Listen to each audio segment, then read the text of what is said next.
ఈ వారం మన గెస్ట్ తెలంగాణలో పుట్టి ఆంధ్రప్రదేశ్లో సోషల్ సర్వీస్ చేస్తున్న తెలుగింటి బిడ్డ.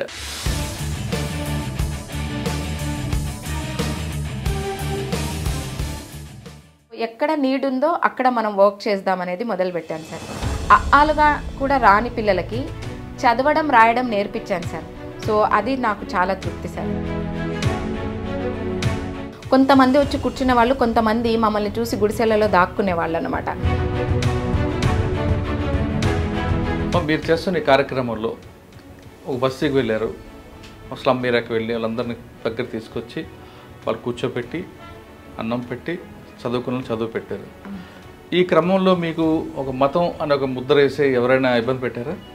మతం అనేది నాకు అంటే డైరెక్ట్గా ఎవరు ఏమి ఇది చేయలేదు సార్. కాకపోతే జనరల్గా ఏంటి అంటే ఈమె అక్కడ ఏదో బెనిఫిట్ పొందుతుంది అనేది క్రియేట్ చేశారు సార్. మీరు వెళ్ళిన స్లమ్ ఏరియాలో సాధారణంగా మీరు వెళ్ళి ఏ టైం అవ్వచ్చు, అక్కడ తల్లిదండ్రులు కానీ లేదా వేరే వాళ్ళు కానీ కొంచెం వేరే వేరే పొజిషన్లో కనిపిస్తుంటారండి. అంటే వాళ్ళు తాగి రావడమో లేదా ఇంకొక రకం. మీరు ఇళ్లలో ఉంటే బాగుంటుంది, తాగేసి రోడ్డుకి ఇలా పడుకుంటే ఎట్లా, మీ పిల్లల కోసం మేము ఇలా చేస్తున్నాం కదా అన్నప్పుడు వాళ్ళు మా కాలనీకి వచ్చి ఈమె మా మీదనే దబాయింపు చలాయిస్తుంది అనే లెవెల్. కానీ మీరంటే ఏం లాభం అని ఆశించకుండా చేశారు. కొంతమంది ఇటువంటి ముసుగులో ప్రభుత్వ స్థలాలు కావాలంటూ లేదంటే వేరే రకంగా యాక్టివిటీస్ చేస్తుంటారు. ఆశించి ఏది చేసినా కూడా ఎక్కువ రోజులు చేయలేము సార్, ఏదో రకంగా రిఫ్లెక్ట్ అవుతుంది. మీరు చేస్తున్న సర్వీస్లో మీకు ఒక హార్ట్ టచ్ అయిన కేస్ స్టడీ చెప్పగలరా? హార్ట్ టచ్ అయిన కేస్ స్టడీ అంటే సార్ మెయిన్గా స్లమ్స్లలో ఆడపిల్లలు సార్. అంటే ప్రేమ అన్నది ఎప్పుడు పుడుతుంది, పెళ్లి వరకు ఎప్పుడు వెళ్తుంది అనే విషయాన్ని వాళ్ళలో అవగాహన కల్పించడానికి పర్టికులర్గా స్లమ్ ఏరియాలో ఉన్న యువతలకి మీరు ఏమైనా వాళ్ళ మార్పు తేడానికి ఏమైనా కృషి చేశారా? నేను వాళ్ళకి చెప్పానన్నమాట, నువ్వు ఈరోజు పెళ్లి చేసుకున్నావు అంతా ఓకే, కానీ నీకు ఇంకా అంటే నేను మెడికల్ ప్రొఫెషన్లో ఉన్నా కాబట్టి ఓపెన్గా ప్రాక్టికల్గా మాట్లాడినాను sir. Welcome to iDream. ఈ వారం మన గెస్ట్ తెలంగాణలో పుట్టి ఆంధ్రప్రదేశ్లో సోషల్ సర్వీస్ చేస్తున్న తెలుగింటి బిడ్డ, పేరు బేగం. ఆమె పుట్టిన తెలంగాణ అయినా ఆంధ్రప్రదేశ్లో స్థిరపడి ఇక్కడ ప్రజలకు సేవ చేయడంలో ఆమె ముందున్నారు. ముఖ్యంగా తిరుపతి, అన్నమయ్య జిల్లా ఈ రెండు ప్రాంతాల్లో ఆవిడ పేరు తెలియని వ్యక్తులు ఎవరుంటారు. పేద విద్యార్థులకు దగ్గర తీయడం, వాళ్ళని చదివించడం, తర్వాత ఎవరైతే పేదవారు ఉన్నారో వాళ్ళకి దగ్గర తీసుకొని వాళ్ళకి కావాల్సిన సౌకర్యాలు ఏర్పాటు చేయడంలో ఆమెకున్న ఆనందం వేరే ఉంది. అసలు ఆలోచన ఎందుకు వచ్చింది అన్న విషయాన్ని ఆమె తెలుసుకున్నాం. నమస్తే మేడం. నమస్కారం సార్. బేగం గారు పుట్టింది హైదరాబాద్ వనపర్తి. ఎస్, మీరుండే సెటిల్ అయింది ఆంధ్రప్రదేశ్. అంటే ఎక్కడొచ్చినా ఎక్కడ రావడం అనేది దానికి తప్పేం కాదు, కానీ సర్వీస్ చేయాలన్న ఆలోచన ఎందుకు వచ్చింది, సర్వీస్ మోటివ్గా ఎందుకు పెట్టుకున్నారండి? ఈ రెండు ప్రశ్నలు సమాధానం చెప్పే ముందు ఒక్కసారి మీ కుటుంబ నేపథ్యం, మీ జర్నీ వనపర్తి టు అన్నమయ్య ఎలా కొనసాగింది? సార్ అమ్మమ్మ వాళ్ళ ఊరు సార్ వనపర్తి.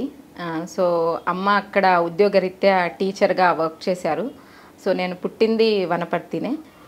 పెద్ద కూతురి అమ్మకి నేను ఫస్ట్, మా ఫ్యామిలీలో ఫస్ట్ డాటర్. ఇద్దరు చెల్లెళ్ళు, ఇద్దరు తమ్ముళ్ళు నాకు. అక్కడే చదువుకున్నాను ఇంటర్మీడియట్ వరకు.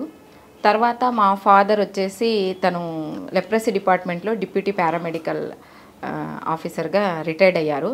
సో నాన్న మెడికల్ ప్రొఫెషన్లో ఉండడం వల్ల మెడికల్లో జాబ్స్ బాగా ఉంటాయి అని చెప్పేసి నన్ను కర్నూలులో బీఎస్సీ నర్సింగ్ చదివించారు. సో మెడిసిన్లో చేర్పించాలి అంటే ఆ కాలంలో ఎక్కడో ఎంసెట్లకి కోచింగ్లకి పంపాలి. అంత దూరము వెళ్ళి ధైర్యం చేయలేక నాన్న నర్సింగ్ ప్రొఫెషన్లో జాబ్స్ బాగుంటాయి, సో సర్వీస్ అన్నది అంటే నాన్న ఇదే సార్. అంటే తను హార్ట్ఫుల్గా సర్వీస్ చేసేవాళ్ళు. అంటే లెప్రసీ పేషెంట్స్ ఇంటి దగ్గరికి వచ్చి మందులు తీసుకుపోయేవాళ్ళు.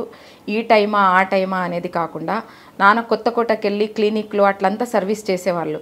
సో వాళ్ళు లెప్రసీ పేషెంట్స్ అని వాళ్ళని దూరం ఎప్పుడు పెట్టింది మేము చూడలేదన్నమాట. సో ఆ రకంగా మా నాన్నగారు చేసిన సర్వీస్ కావచ్చు, ఈవెన్ ఇంట్లో కూడా అలాంటి ఎన్వైరన్మెంటే ఉన్నింది. అమ్మ కూడా ఎవరికి ఏము ఉంది అంటే కూడా తన శాలరీలో నుంచి డబ్బులు ఇచ్చేదనమాట. అది బంధువులు, దగ్గరి వాళ్ళు, ఎవరికి ఏం ఆపద వచ్చినా కూడా. సో తన జీతం వస్తూనే కొంత డబ్బు ఒక మనం దానం చేయాలి అనే టైప్లో పెట్టేవాళ్ళు అనమాట. ముందుగా మీ నాన్నగారికి నేను నా తరపున చెప్పు మా ఎక్కడున్నా కానీ. ఎందుకంటే లెప్పర్సీ వాళ్ళంటే చిన్న చూపు, వాళ్ళు ముట్టుకోవడానికే దూరంగా ఉండే వ్యక్తులు ఉన్న సమాజంలో మీ నాన్నగారు వాళ్ళకి దగ్గర తీసుకొచ్చి ఆ డ్రెస్సింగ్ చేయడం, ఆ టాబ్లెట్స్ ఇవ్వడం అనేది చాలా చాలా చెప్పకూడని పనిది. అటువంటి పనులు ఆయన చేస్తున్నారంటే ఆయన గొప్పతనానికి నిజంగా నేను థ్యాంక్ యూ సార్.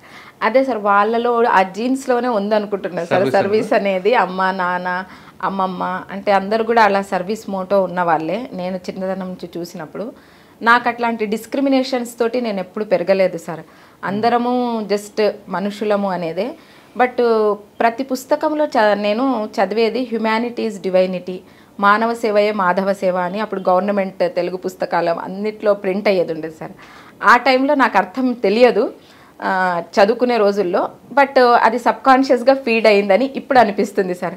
ఎందుకంటే ఎంఎస్సి సైకాలజీ చదివాను కాబట్టి నేనే సడన్గా ఇలాంటి సర్వీస్కి వస్తాననే థాట్ కూడా లేదు సార్ నాకు. బట్ నర్సింగ్లో చేరాను నాన్నగారి వల్ల. బీఎస్సీ నర్సింగ్ కర్నూలులో ఫినిష్ చేశాను. తర్వాత మ్యారేజ్ అక్కడే, మా హస్బెండ్ మెడికల్ కాలేజ్లో తను ఎంబీబీఎస్ చేస్తూ ఉన్నారు. సో తను ఇష్టపడి నన్ను మ్యారేజ్ చేసుకున్నారు. సో అలా మా జర్నీ సాగిన తర్వాత మా హస్బెండ్కి ట్రాన్స్ఫర్ అవ్వడము అనంతపూర్కి. సో మళ్ళీ మేము అనంతపూర్ షిఫ్ట్ అవ్వడము, బాబుకి ఇంటర్మీడియట్ హైదరాబాద్లో చేర్పించాము, కొన్ని రోజులు హైదరాబాదు, మళ్ళీ బాబుకి మెడికల్ సీట్ తిరుపతి రావడం వల్ల మేము తిరుపతి షిఫ్ట్ అయిపోయాం సార్. సో కోవిడ్-19లో మెయిన్గా నేను మా అబ్బాయి మా హస్బెండ్ వైద్యులు కాబట్టి ఇద్దరు బిజీగా ఉన్నారు సార్. మా హస్బెండ్ నెలకొకసారి తను అంటే నెల్లూరు మెడికల్ కాలేజ్లో తను మైక్రోబయాలజీ డిపార్ట్మెంట్లో హెచ్ఓడి. తను ఎలా అంటే టెస్ట్ చేసుకొని మరి ఇంటికి వచ్చే పరిస్థితి, అలాంటి పరిస్థితి ఉన్నింది ఫస్ట్ కోవిడ్లో. సో అక్కడ ల్యాబ్ ఎస్టాబ్లిష్ చేయడము, తను 24 hours డ్యూటీస్లో ఉండడము. మా బాబుది అప్పుడే మెడిసిన్ అయిపోయింది వైద్యుడిగా. యంగ్స్టర్స్కి రావట్లేదు కోవిడ్ కాబట్టి నేను సర్వీస్ చేయాలి, నాది ఇప్పుడే ఎంబీబీఎస్ అయిపోయింది అని తను 2 hospitals జాబ్ చేసేవాడు. సో నాకు 48 hours తర్వాత కానీ మా అబ్బాయి 1 గంట 2 గంటలు కనిపించేవాడు కాదు. అది ఆ టైంలో నేను కూడా మెడికల్ ప్రొఫెషన్లో ఉన్నాను, నేను కూడా నర్సింగ్ చేశాను, నేను 5 years గవర్నమెంట్ జాబ్ చేశాను. సో తర్వాత నేను రిజైన్ చేశాను, ఫ్యామిలీ తను ట్రాన్స్ఫర్స్ అవ్వడము, ఫ్యామిలీ ఇది పట్ల ఉండి. సో నాకు కూడా ఈ సమయంలో నా సర్వీసెస్ కూడా సమాజానికి ఉపయోగంగా ఉండాలి, నేను ఏమి చేయలేక ఇంట్లో ఉండకూడదు అంటే ఆ టైంలో నాకు పర్మిషన్ ఇవ్వలేదు. అంటే నీకు ఏజ్ 50కి దగ్గర ఉంది, నువ్వు వెళ్ళి టైంలో వద్దు కోవిడ్ అని చెప్పేసి పర్మిషన్ ఇవ్వలేదు. అప్పుడు నేను ఖాళీగా ఉండకుండా బయటికి వచ్చి, ఆకలితో చాలామంది పిలిగ్రిమ్స్ ఉండిపోయారు ఇక్కడే లాక్డౌను. చాలామందికి మా అబ్బాయి కూడా అక్కడ మెడికల్గా చేసి మళ్ళీ తర్వాత కొంతమందికి దెబ్బలు తగిలి పుండ్లుండి అట్లంతా ఉన్న వాళ్ళని తీసుకుపోయి మళ్ళీ హాస్పిటల్లో చూపించేవాడు. బయట కండిషన్స్ అన్నీ మా అబ్బాయి ఇలా ఉంది మమ్మీ, ఇలా ఉంది మమ్మీ అని చెప్పేవాడు. అప్పుడు నాకు బయటికి వచ్చి నేను ఏదో ఒకటి చేయాలని అనిపించింది సార్. ఆ టైంలో ఫస్ట్ చాలామంది ఫుడ్తో ఇబ్బంది పడుతున్నారు అని చెప్పేసి ఫుడ్ చేసుకొని అక్కడికి వెళ్ళి వాళ్ళకి ఇవ్వడము, ఇలా నా సర్వీస్ మొదలైంది సార్. ఫస్ట్ సర్వీస్ స్టార్ట్ అయింది కదమ్మా, ఇందులో చాలా కష్టాలు వస్తాయి. కరోనా టైము, బయటికి వెళ్ళకూడదు. అవును సార్. ఆ ప్రాబ్లం ఎలా ఫేస్ చేస్తారు? ఒకటి. నెంబర్ 2, ఫైనాన్షియల్గా కష్టాలు వచ్చుంటాయి, అది ఎలా మీరు ముందుకు వింటూ? సార్ ఫైనాన్షియల్గా అయితే గవర్నమెంట్ డాక్టర్ కాబట్టి యాక్చువల్గా వైద్యులకి ఎలాంటి ఇబ్బంది లేదు సార్. డాక్టర్స్కి ఫస్ట్ శాలరీస్ ఇచ్చేశారు. మా అబ్బాయి కూడా జస్ట్ ఎంబీబీఎస్ అయిపోతూనే 1.5 lakhs సంపాదించాడు సార్ ఆ టైంలో. ఎందుకంటే ఎక్కువ డబ్బులు ఇచ్చారు డాక్టర్స్కి రిక్రూట్ చేసుకోవడానికి. 75,000 ఒక ప్రైవేట్ హాస్పిటల్లో ఎంబీబీఎస్ అయిపోయిన డాక్టర్కి ఇచ్చారు. సో డబ్బు రీత్యా అయితే ఫైనాన్షియల్గా ఇబ్బంది పడలేదు సార్. బట్ ఏంటి అంటే మనుషులు లేము సార్.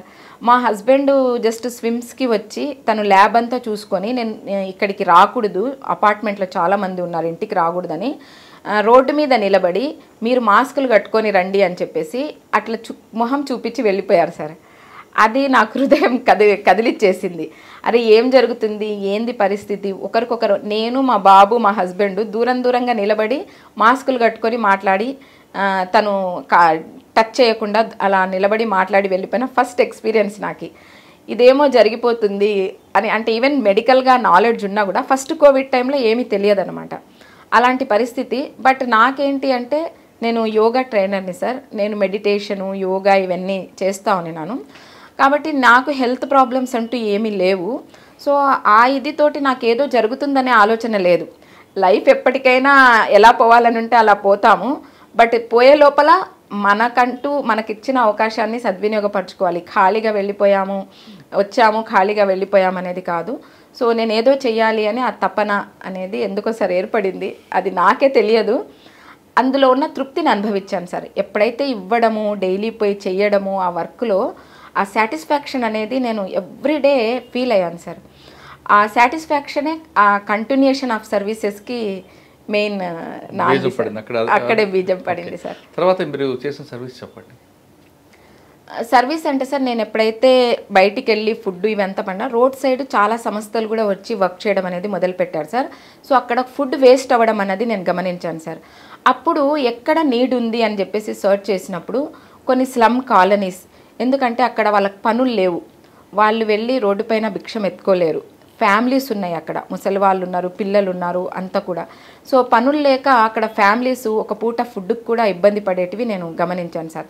సో అలాంటి కాలనీస్ ఎక్కడెక్కడ ఉన్నాయి అని చెప్పేసి నేను వెళ్ళి అక్కడ వర్క్ చేసేటప్పుడు చాలామంది పిల్లలు సార్, గవర్నమెంట్ స్కూల్స్ అంతా కూడా ఇది ఉన్నాయి, పిల్లలు డ్రాప్ అవుట్స్ ఆ కాలనీకి వెళ్ళినప్పుడు 5 కూడా చదవని కాలనీస్ ఉన్నాయి సార్ మనకి. ఇంకా అప్పుడు నేను 30 years తర్వాత, అంటే నర్సింగ్ చేసేటప్పుడు నేను కమ్యూనిటీ హెల్త్ సర్వీసెస్ కానీ ఇట్లా కర్నూలులో బుదార్పేట, పాణ్యంలో ఇట్లా స్లమ్ ఏరియాస్కి వెళ్ళి వర్క్ చేశాను సార్. కానీ మనము ఎక్కడో కంప్యూటర్ డిజిటల్ యుగంలోకి అడుగు పెడుతున్నప్పుడు ఇంకా అలాంటి కాలనీస్ ఉన్నాయని నాకు తెలియదు సార్. రియల్లీ అంటే 30 years తర్వాత నేను ఈ టైప్ ఆఫ్ ఎన్వైరన్మెంట్కి, హౌజు, పాజిటివిటీ, స్పిరిచువాలిటీ, ఈ టైప్ ఆఫ్ ఫ్యామిలీ రెస్పాన్సిబిలిటీ, బాబుని పెంచడము, దీంట్లో ఉండిపోయాను. బట్ ఇంకా అంతా మరి 5వ తరగతి కూడా గవర్నమెంట్ ఇన్ని ఫెసిలిటీస్ ఇస్తున్నా కూడా ఇంకా 5 కూడా పాస్ కాకుండా స్కూల్కి కూడా వెళ్ళని పిల్లలు ఉన్నారు అనేది నేను గమనించి చాలా ఫీల్ అయ్యాను సార్. అప్పుడు ఇంకా మన అవసరం ఉంది సమాజానికి, నేను ఒక నాలెడ్జ్ ఉండి కూడా నాకు టైం ఉంది, నాలెడ్జ్ ఉంది, ఒక బాబుని నేను సమాజానికి ఉపయోగపడేలాగా పెంచాను. ఆ తల్లిదండ్రులకి మనం అవేర్నెస్ కలిగించి పిల్లలకు విద్య అన్నదే బీజము కాబట్టి ఆ విద్యని మనం ఎంకరేజ్ చేయాలి అనేది నాకు ఏర్పడింది సార్.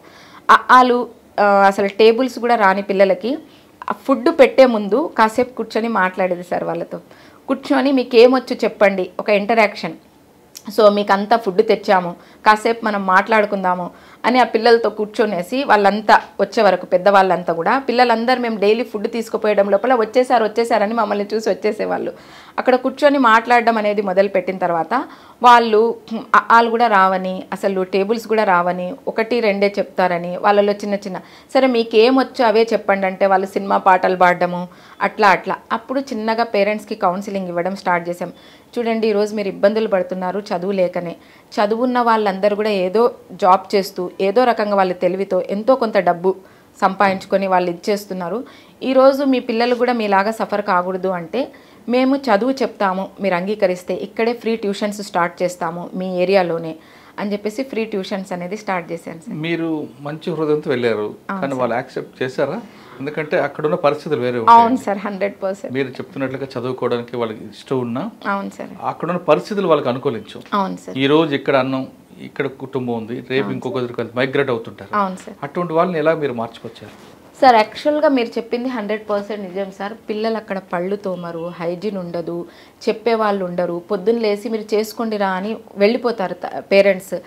సో వాళ్ళు వాళ్ళు ఫుడ్కి ఇవ్వడానికంటే పిల్లలు వచ్చేస్తున్నారు. మనం ఎప్పుడైతే చదువు అన్నామో కొంతమంది వచ్చి కూర్చునే వాళ్ళు, కొంతమంది మమ్మల్ని చూసి గుడిసెలలో దాక్కునే వాళ్ళు అనమాట.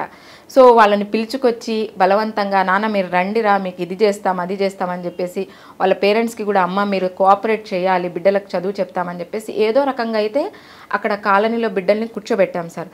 బట్ ఏంటి అంటే మీరు చెప్పినట్టు అక్కడ తల్లిదండ్రుల సహకారం లేదు. ఒక స్లమ్ కాలనీకి కూడా డిఫరెంట్ పీపుల్స్ వస్తారు సార్. అక్కడ కూడా కాంపిటీషన్ సేవలో కూడా. సో డిఫరెంట్ రిలీజియన్స్ అక్కడ మోటివేట్ చేస్తుంటారు పిల్లలకి, పేరెంట్స్కి. సో అక్కడ కూడా చాలా ఇబ్బందులు మేము ఇది చేసాము. అయినా సరే ఒక 3-4 years అక్కడ కంటిన్యూషన్గా సర్వీసెస్ చేసి 5th కూడా చదవని ఆ కాలనీలో 6th 7th కూడా ఓరియంటల్ స్కూల్లో తిరుపతిలో పిల్లల్ని అడ్మిషన్ చేయించడము. తర్వాత అక్కడ లోకల్ సపోర్ట్ లేకుండా అక్కడ ఒకే కాలనీలో వర్క్ చేయడం కాదు, మనం చాలా కాలనీస్లో కూడా ఇలాంటి వాళ్ళు ఉన్నారు. సో మన సర్వీసెస్ని ఒక కాలనీ కంటే మన టైం అంతా ఇక్కడే వేస్ట్ అయిపోతుంది. సో ఇక్కడ వీళ్ళు మార్పు, తల్లిదండ్రుల కోఆపరేషన్ లేదు అనే ఒక ఉద్దేశంతో వేరే కాలనీస్ కూడా వెళ్ళి అన్ని చోట్ల వర్క్ చేయడం అనేది మొదలుపెట్టాం సార్. మీరు చేస్తున్న ఈ కార్యక్రమంలో ఒక బస్సుకి వెళ్ళారు, ఒక స్లమ్ ఏరియాకి వెళ్ళి వాళ్ళందరినీ దగ్గర తీసుకొచ్చి వాళ్ళు కూర్చోపెట్టి అన్నం పెట్టి చదువుకున్న చదువు పెట్టారు. ఈ క్రమంలో మీకు ఒక మతం అనే ఒక ముద్ర వేసే ఎవరైనా ఇబ్బంది పెట్టారా? మతం అనేది నాకు అంటే డైరెక్ట్గా ఎవరు ఏమి ఇది చేయలేదు సార్. కాకపోతే జనరల్గా ఏంటి అంటే ఈమె అక్కడ ఏదో బెనిఫిట్ పొందుతుంది అనేది క్రియేట్ చేశారు సార్. కాలనీలో ఈమె మీకంతా చెప్పి ఏదో ఈమె బెనిఫిట్ పొందుతుంది అనేది క్రియేషన్ జరిగింది. సో అది మనము అన్ని చోట్లకి వెళ్ళి వర్క్ చేస్తున్నప్పుడు ఒక దగ్గరే చేస్తుండడం వల్ల ఇలా అంటున్నారు కదా, మనం అన్ని చోట్లకి వెళ్ళి వర్క్ చేసేటప్పుడు ఎక్కడైనా చేస్తాం మనం వర్క్. మనకు సరిహద్దులు అంటూ ఏమీ లేవు, భూమి ఆకాశం ఒకటే. సో మనకు హద్దులు సరిహద్దులు లేదు. మానవ సేవయే మాధవ సేవగా నమ్మిన వాళ్ళము. సో ఎక్కడ నీడ్ ఉందో అక్కడ మనం వర్క్ చేద్దామనేది మొదలుపెట్టాను సార్. ఆలుగా కూడా రాని పిల్లలకి చదవడం రాయడం నేర్పించాను సార్. సో అది నాకు చాలా తృప్తి సార్. అంటే వాళ్ళు లైఫ్ లాంగ్ దాన్ని అయితే వాళ్ళు ఆ కాలనీ వాళ్ళు దాన్ని మర్చిపోరు సార్. ఈరోజు కూడా కాలనీలో కొంతమంది పేరెంట్స్, అమ్మ మీరు రెగ్యులర్గా ఇక్కడికి రాకపోవడం వల్ల మా పిల్లలు చాలా ఇబ్బంది పడుతున్నారు, మా పిల్లలకు చెప్పేవాళ్ళు లేరు అని ఎక్స్ప్రెస్ చేసే వాళ్ళు ఉన్నారు.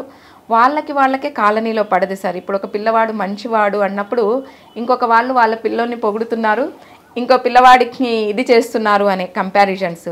ఇప్పుడు నా ఫ్రెండు తను కూడా డాక్టర్స్ ఫ్యామిలీ, తను కొండకు వచ్చినప్పుడు నువ్వు ఇంత పని చేస్తున్నావు కదా, ఎవరైనా 2 ఆడపిల్లలు ఉంటే చెప్పు, నేను అడాప్ట్ చేసుకొని వాళ్ళకి చదువు చెప్పిస్తాను అనేసి చెప్పింది సార్. నా ఫ్రెండ్ మహబూబ్ నగర్లో లక్ష్మి అని ఉంటుంది, సన్షైన్ హాస్పిటల్ వాళ్ళది. తన 2 పిల్లలు కూడా డాక్టర్స్, హస్బెండ్ డాక్టరు. తను కూడా మంచి హృదయంతో ఆ విషయం చెప్పింది. చెప్పినప్పుడు నేను అక్కడ 3 ఆడపిల్లలు ఉన్న తల్లి, భర్త వదిలేసిన యంగ్స్టర్ అమ్మాయి, 20 years కూడా ఉండవు, 3 ఆడపిల్లలు, చిన్న ఏజ్లోనే పెళ్ళిళ్ళు, అవన్నీ జరుగుతున్నాయి. అయినా సరే దానికి మనము ఏం చెప్పలేని పరిస్థితి. ఆ ఆడపిల్లలు 2 ఆడపిల్లలన్నా ఆ పిల్లలకి చదివిద్దామనేసి చెప్పాను సార్. ఆ పిల్లలకే కాదు మా పిల్లలకు కూడా ఇంగ్లీష్ మీడియంలో వేయండి, చదివించండి. సో మనకు అందరికీ మనం చేయలేము, ఎవరికైతే నీడ్ ఉందో. సో ఆ కంపారిజన్స్, వాళ్ళలో వాళ్ళకి పడికి రాకపోవడము, ఇలాంటి కార్యక్రమాల్లో స్థానికంగా ఉన్న రాజకీయ నాయకులు ఎవరైనా ఇబ్బంది పెట్టారా? ఎందుకంటే మీరు వాళ్ళని డామినేట్ చేసుకెళ్తున్నారు కదా. డామినేట్ నేను చేయాలని ఏ రోజు అనుకోలేదు సార్. మనం ఒకరిని డామినేట్ చేయాలి, లేదంటే ఏదో సొంత లబ్ధి కోసం అక్కడ వర్క్ చేయాలి, అసలు no expectations sir. So only మన టైము, ఎనర్జీ, నాలెడ్జ్ 10 మందికి ఉపయోగపడాలనే భావన తప్పితే there is no expectations. And అసలు రాజకీయం అనేది నా ఆలోచనలో కూడా లేదు అసలు. అట్లాంటప్పుడు నేను ఒకరిని ఇది చేయాలి అనేది కూడా ఉండదు. బట్ ఏంటి అంటే మీరు కాలనీకి ఇలా చేసేటప్పుడు మమ్మల్ని కూడా అడుగుతారు అనే క్వశ్చన్ అయితే వచ్చింది సార్.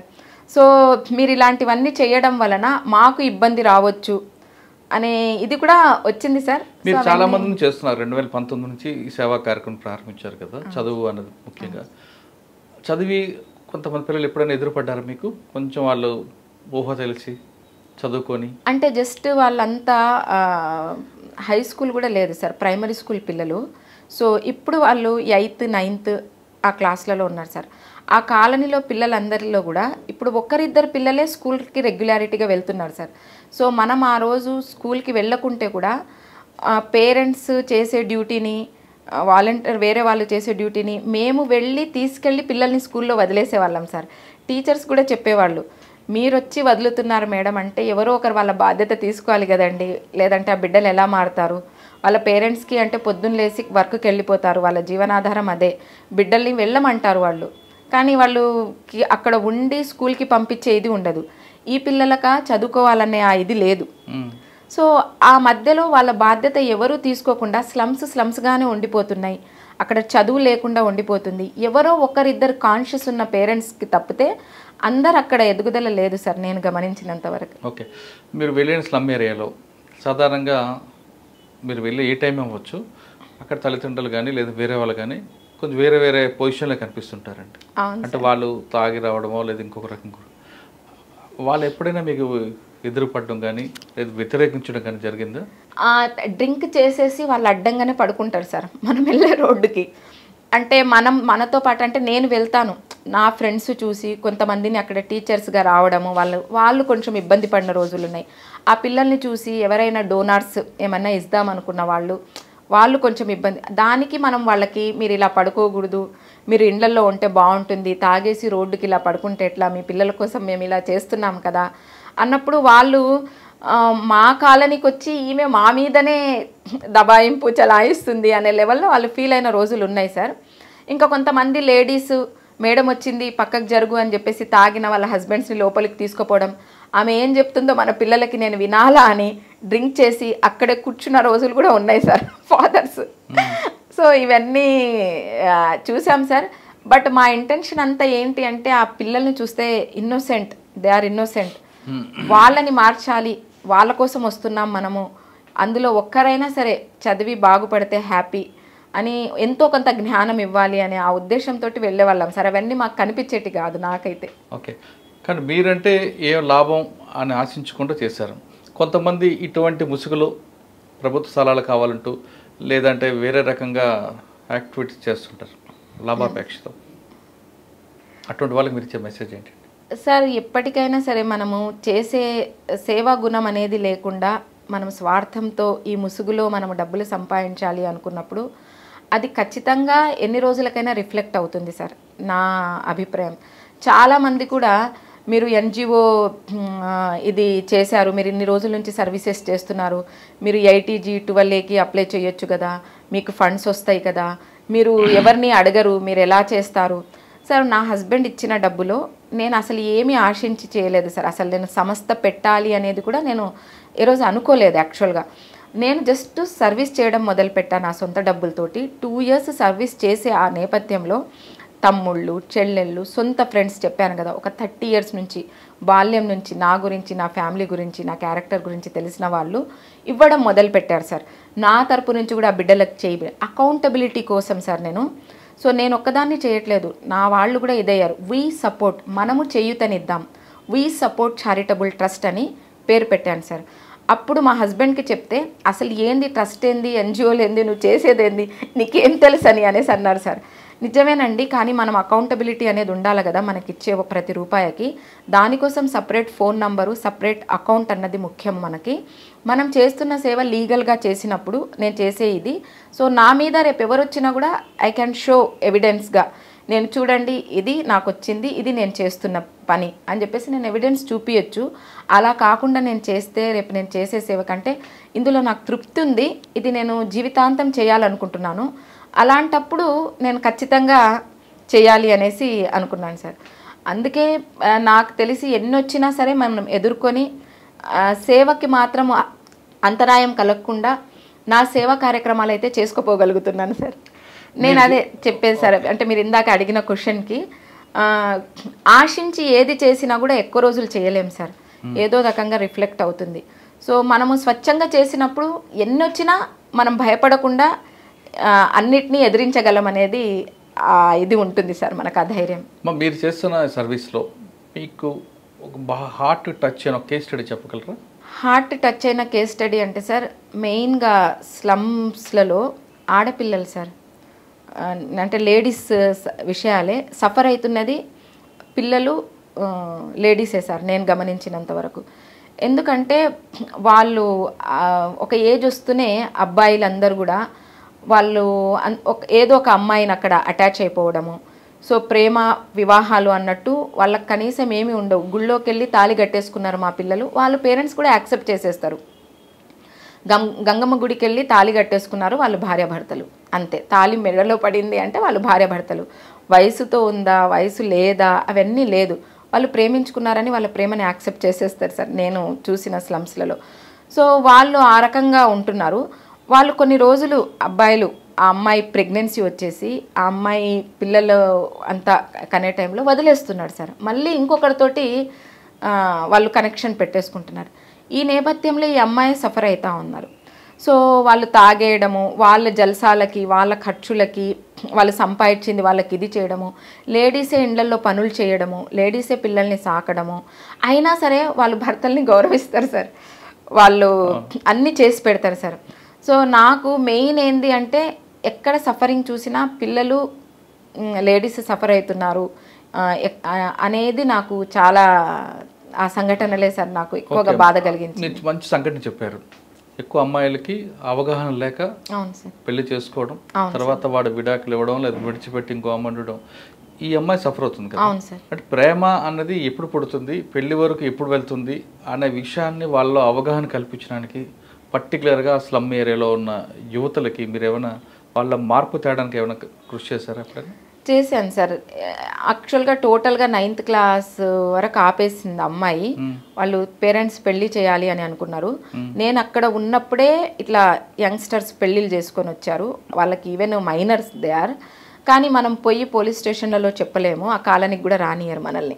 వాళ్ళ ఏ విషయాలు మనం బయటికి పోయి చెప్పినా కూడా. అంటే పోలీస్ స్టేషన్ వెళ్లకుండా అమ్మాయిలకే తల్లిదండ్రులకి అవగాహన కల్పించాను సార్. అది నేను వాళ్ళకి చెప్పాను అనమాట, నువ్వు ఈరోజు పెళ్లి చేసుకున్నావు అంతా ఓకే, కానీ నీకు ఇంకా అంటే నేను మెడికల్ ప్రొఫెషన్లో ఉన్నా కాబట్టి ఓపెన్గా ప్రాక్టికల్గా మాట్లాడినాను సార్. సో గర్భసంచి పూర్తిగా ఒక బిడ్డను కనడానికి ఇంకా నీకు ఆ మెచ్యూరిటీ అనేది ఉండదు. సో నువ్వు తొందరగానే బలహీనమైపోతావు, వెంటనే నువ్వు ఇలా కనీసం ఓకే ప్రేమ పెళ్ళి అనే వరకు వచ్చినావు, ఓకే ఇది ఒక టైంలో జరిగే వ్యామోహము, మీలో అలాంటి భావనలు కలుగుతాయి. సో దాన్ని అర్థం చేసుకోలేక మీరు అదే నిజం అనుకొని చేసుకున్నావు మ్యారేజ్ అంతే. కానీ కనీసము పిల్లలు పుట్టకుండా మీరు ఇన్ని రోజులు ఉండాలి అని అబ్బాయికి అమ్మాయికి వాళ్ళ పేరెంట్స్కి అందరు కూడా కనీసం ఇదన్నా చూడండి. అక్కడే ఆ కాలనీలో sir premature babies sir, premature babies, low birth weight. So ఇదంతా కళ్ళ ముందే నాకు జరిగాయి. వాళ్ళనంతా ఎగ్జాంపుల్స్గా చూపించి ఆమెకు ఎందుకు తక్కువ బరువుతో బిడ్డ పుట్టింది, ఆమె ఎందుకు హాస్పిటల్లో వాళ్ళు డెలివరీస్కి ప్రాబ్లమ్స్ ఉండి వాళ్ళకి అప్పుడు హాస్పిటల్స్లో కూడా మేము హెల్ప్ చేసాం సార్. వాళ్ళకి బ్లడ్ ట్రాన్స్ఫ్యూజన్స్ ఇవన్నీ కావాలంటే ఆమెకు ఎందుకు అలా జరిగింది, ఈమెకి ఎందుకు ఇలా జరిగింది, అవన్నీ ఎగ్జాంపుల్స్తో సహా వాళ్ళకి చెప్పడం వల్ల వాళ్ళు నేను అక్కడ కాలనీలో ఉన్నంత వరకు అయితే సార్ ప్రెగ్నెన్సీ రాలేదు ఆ అమ్మాయికి. అలాగే జస్ట్ మెచ్యూర్ అయిన అమ్మాయికి కూడా, చదువు మానేసిన అమ్మాయికి కూడా పేరెంట్స్కి కౌన్సిలింగ్ ఇచ్చి మళ్ళీ చదువు చెప్పించాము. ఆ అమ్మాయి మళ్ళీ ఇప్పుడు డ్రాప్ అవుట్ అయ్యిందంట. కానీ ఆ అమ్మాయికి ఏదో ఒక స్కిల్ వర్క్ నేర్పించమని చెప్పేసి పేరెంట్స్కి మనము చెప్పడం జరిగింది సార్. ఆ అమ్మాయి ఒక వయసు వచ్చేంత వరకు మాత్రం పెళ్లి చేయొద్దు అంటే ఇప్పటికీ వాళ్ళు చేయలేదు సార్. ఓకే, ఫైనల్గా చెప్పండి అమ్మా, మీరు ప్రజల్లోకి వెళ్ళారు, సేవ చేస్తున్నారు, కానీ కొంతమంది మహిళలు చిన్న చిన్న సమస్యలకే విడాకులు తీసుకోవడం లేదు ఆత్మహత్యలు చేసుకోవడం చేస్తుంటారు. అటువంటి వాళ్ళకి మీరు ఇచ్చే మెసేజ్ ఏంటి సార్? ఫస్ట్ ఉమెన్గా నేను చూసినంత వరకు ఎమోషన్స్ ఎక్కువ. ఎందుకంటే మెన్స్ట్రువల్ సైకిల్ అనేది ఒకటి ఉంటుంది, హార్మోనల్ ఇంబ్యాలెన్సెస్ ఫ్లక్చువేషన్స్ అనేటివి ఉంటాయి. సో చాలామందికి తెలియకుండానే ప్రీ మెన్స్ట్రువల్ సిండ్రోమ్ అనేది ఉంటుంది సార్. సో వాళ్ళు మామూలుగా మీరు మామూలు టైంలో ఎన్ని చెప్పినా వాళ్ళు అన్నీ రిసీవ్ చేసుకుంటారు సార్. అదే ఆ మెన్స్ట్రువల్ సైకిల్ ముందు వాళ్ళ హార్మోనల్ లెవెల్స్ వల్ల వాళ్ళకి తొందరగా కోపం రావడం, చికాకు పడడం, ఎమోషన్స్ ఇవన్నీ ఉంటాయి సార్. సో వాళ్ళలో వాళ్ళు గమనించుకోవాలి సార్. అంటే అలాంటి అవగాహన మనకు కలిగించాలి వాళ్ళకి. సో ఇవన్నీ ఆవేశంతో జరిగే పనులు, ఒక క్షణిక ఆవేశంతో తీసుకునే నిర్ణయము నీ టోటల్ లైఫ్ని స్పాయిల్ చేసేస్తుంది. నువ్వు ఈరోజు చనిపోతావు, అతను ఏమన్నా పెళ్లి చేసుకోకుండా ఉంటాడా? లాస్ అయ్యేది నువ్వు, నీ పేరెంట్స్, రేపు పిల్లలు ఉంటే పిల్లలు. సో దానికోసం క్షణిక ఆవేశాలకు ఎమోషన్స్కి వెళ్ళి కాల్చుకోవడాలు నేను కూడా చూశాను సార్. సూసైడ్లు చేసుకోవడాలు అంతవరకు పోవాల్సిన అవసరం లేదు. కొంచెం ఓర్పు సహనంతో ఇది క్షణిక ఆవేశము తోటి మనం చేయాల్సిన పని కాదు అని ఆ టైంకి వాళ్ళు డైవర్ట్ అయ్యి ఇంకొకరితో సమస్యలు చెప్పుకోవడమో, ఇంకొకరికి సపోర్ట్ సిస్టమ్ తీసుకోవడమో అలాంటివి చేయడం అని చెప్పేసి చేయడం వలన వాళ్ళు ఆ తర్వాత మళ్ళీ ఆ ఎమోషన్ ఉండదు సార్. ఆ టైంలోనే ఆ ఎమోషన్ ఉంటుంది. ఆ ఎమోషన్ నుంచి వాళ్ళు బయటపడగలిగితే, వాళ్ళ ఇన్నర్గా ఏవైతే సఫరింగ్స్ ఫీలింగ్స్ ఉన్నాయో అవి వెంటిలేట్ చేసుకోగలిగితే 100% సూసైడ్ వరకు పోదు సార్. ఈవెన్ విడాకులు కూడా సార్ యాక్సెప్ట్ అంటే రెండు వైపులా ఒకరినొకరు యాక్సెప్ట్ చేసుకోగలగాలి సార్. ప్రతి మనిషిలో మంచి చెడు రెండు ఉంటాయి. సో ఆ మనిషిని నువ్వు పెళ్లి చేసుకునేటప్పుడు మంచే కావాలి, నీ ఎక్స్పెక్టేషన్స్కి తగినట్టే ఆ మనిషిని నువ్వు ఊహించుకోవడం వల్ల ఇంకోవైపు నువ్వు యాక్సెప్ట్ చేయలేకపోతున్నావు. నేనేమంటానంటే ప్రతిదీ అంటే నేను చదివిన నేను స్పిరిచువాలిటీ ఆధ్యాత్మికతలో ఈ సృష్టి ద్వంద్వంతో సృష్టించబడింది అని భగవద్గీతలో చెప్తారు సార్. అందరికీ కామన్గా వచ్చే లాంగ్వేజ్. సో రాత్రి పగలు, లాభము నష్టము, సుఖము దుఃఖము అంటే రెండూ ఉంటాయి ఇవి.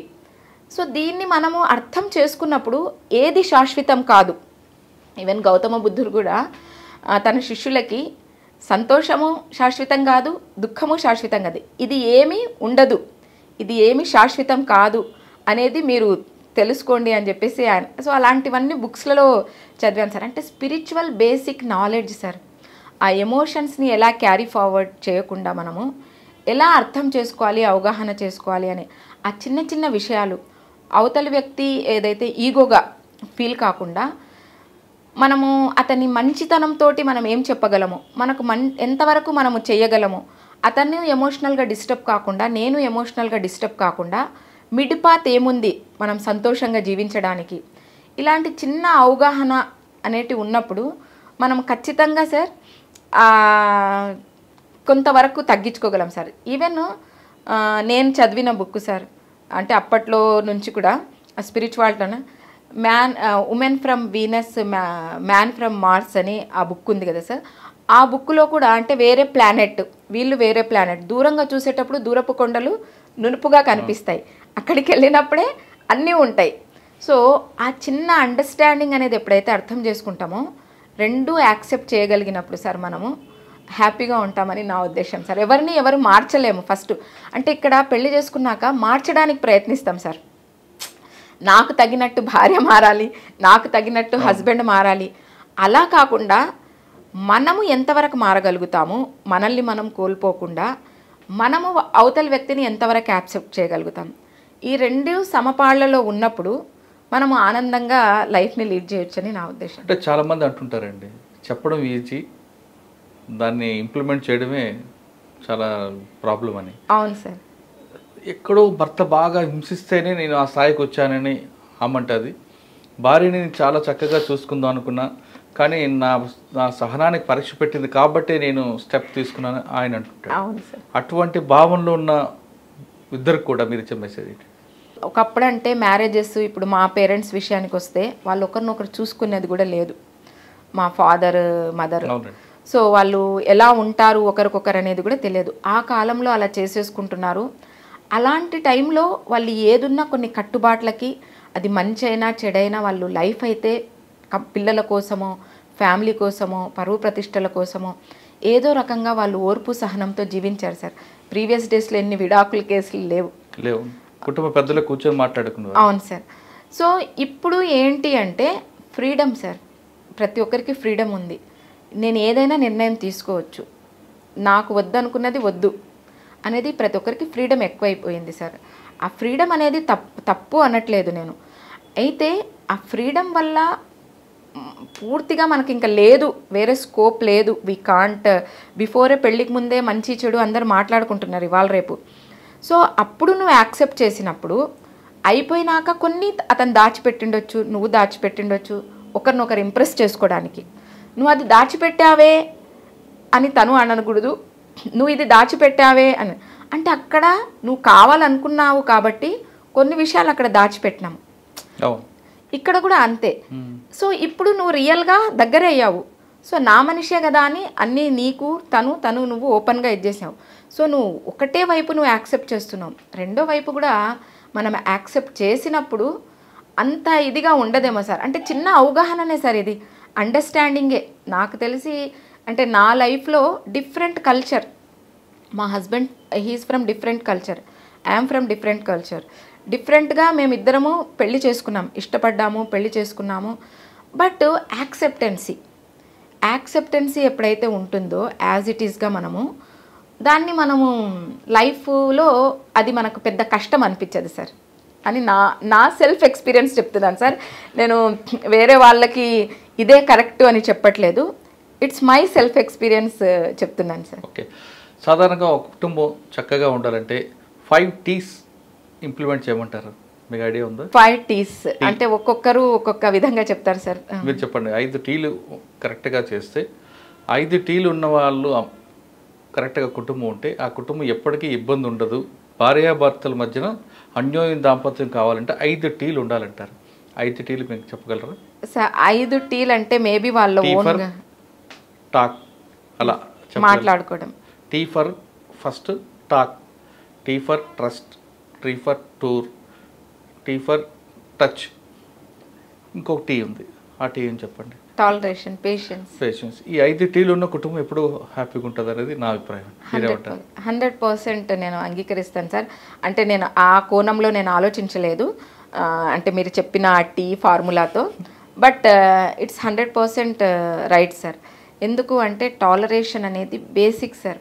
ఎందుకు ఓర్పు సహనము అంటే ఇప్పుడు ఆ ఓర్పు సహనం అనేది, పేషెన్స్ అనేది తగ్గిపోయింది. ప్రస్తుతం భార్యాభర్తలకి నమ్మకం, ట్రస్ట్, టాక్ అంటే ఎక్కువ ఆమెతో మాట్లాడడం కానీ ఆమె అతనితో మాట్లాడడం ఓపెన్ గా. నెంబర్ 3 టచ్, భార్యాభర్తల మధ్యన టచ్. నెంబర్ 4 టూర్, అప్పుడప్పుడు ఆ ప్రాంతం నుంచి వేరే వెళ్ళడం.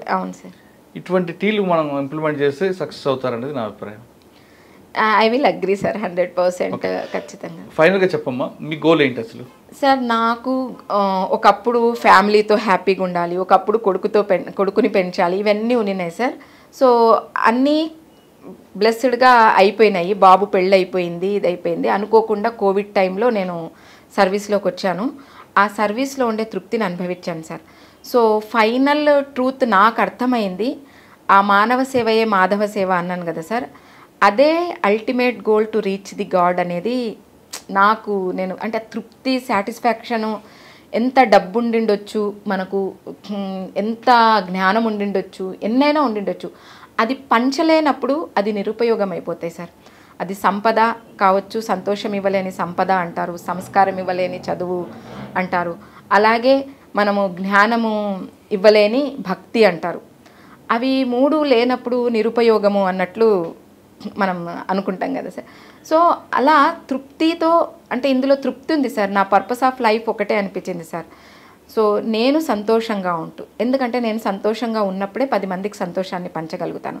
సో దానికోసం ఫస్ట్ నా ఆరోగ్యం, నేను యోగా ట్రైనర్ని, యోగా, మెడిటేషను, పాజిటివ్, నేను ఇంపాక్ట్ సర్టిఫైడ్ ట్రైనర్ని.